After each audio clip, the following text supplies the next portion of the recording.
Welcome to The Marinade, a free-flowing conversation about the creative process with creative people. Each episode we welcome musicians, actors, comedians, authors, visual artists, filmmakers, anyone who creates art to talk about how and why we make stuff.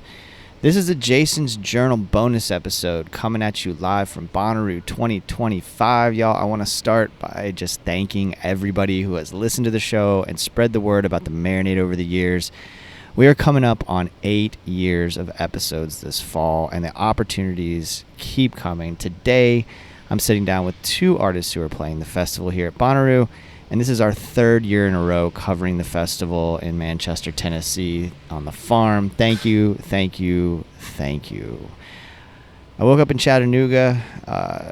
Bonnaroo is a marathon run at a sprint's pace, and knowing what I was getting into, I got a good night's sleep in a hotel and made sure I took the time to do laundry and get my life situated.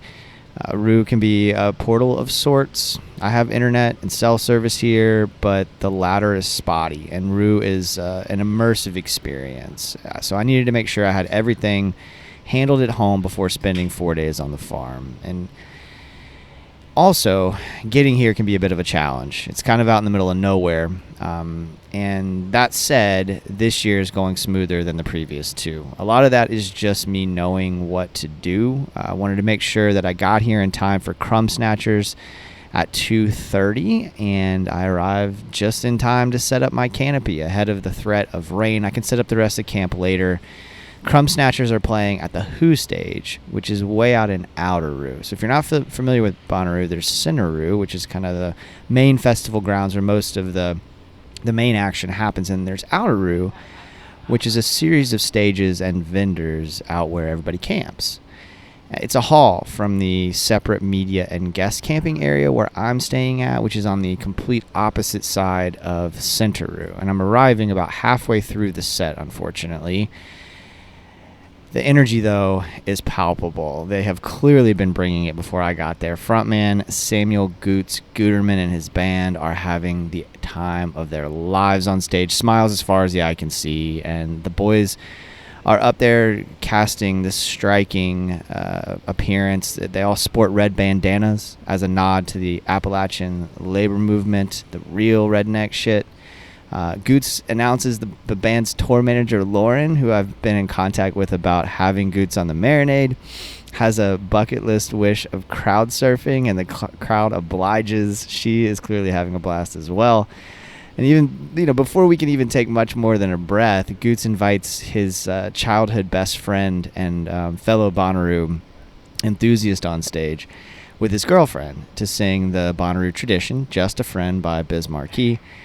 A dude drops to one knee and proposes to his now, I can happily say, his now fiance. The set just couldn't get any cooler. Oh wait, now the incredible songwriter Katie Pruitt is crowdsurfing. And Goots calls her out from the crowd. I mean, if you're listening to this, you probably know Katie's work. Haven't had her on the show yet, but I really would like to. She's incredible singer, incredible songwriter and performer.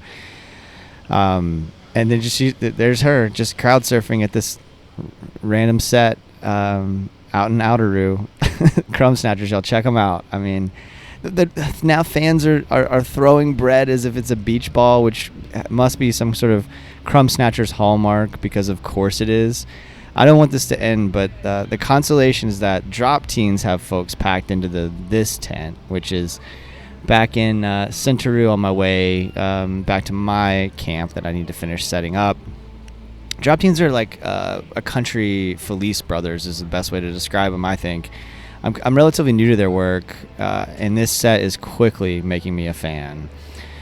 That said, it is so hot here. One of the main drawbacks of Bonnaroo, I got very, very few complaints. I love it here, but even for a Florida boy, it's hot here. And Bonnaroo, like I said, is a marathon and not a sprint. It's a marathon at a sprinter's pace, but you got to pace yourself. And my number one rule of music festivals is no FOMO.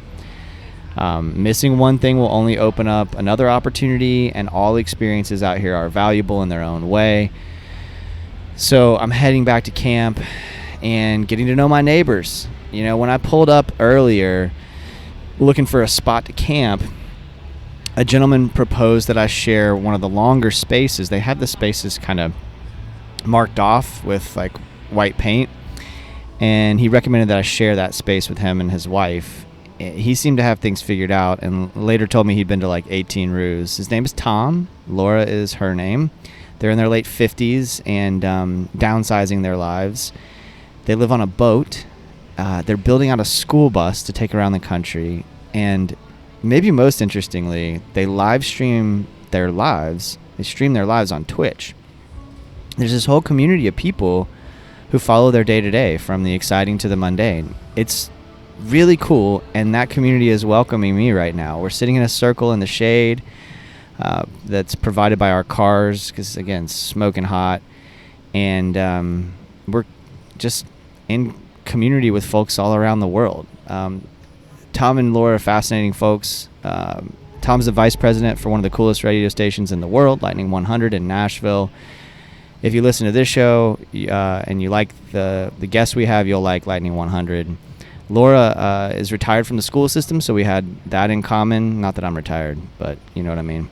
And they are beyond sweet and really interesting folks, like I said. And Daniel Donato's Cosmic Country starting. It's 10:45, which is way past my bedtime. But Tom, Laura, and their Twitch community have thankfully kept me going. So I'm up for a set or two, even though...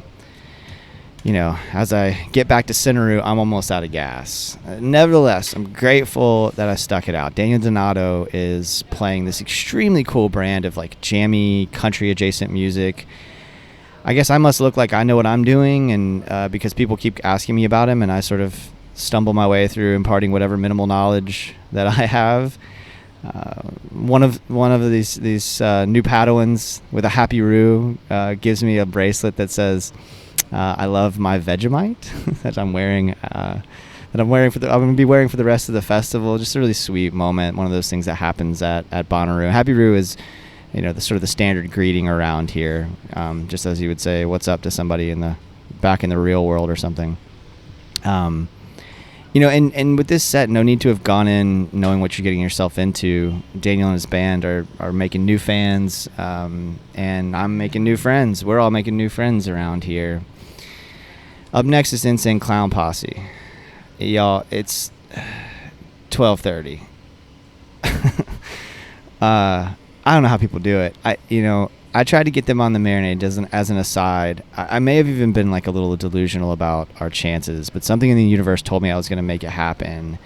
Alas, it did not. But I still wanted. At this point, I want to take in the set. I'm out of gas. Like, I am totally out of gas. But the stage is really cool. It's set up like you would expect in an ICP show, and the guys are bringing it the way that you would expect it. Like, everything about this is kind of what I would hope from an ICP show, including the crowd. It's awesome. But again, I'm out of gas.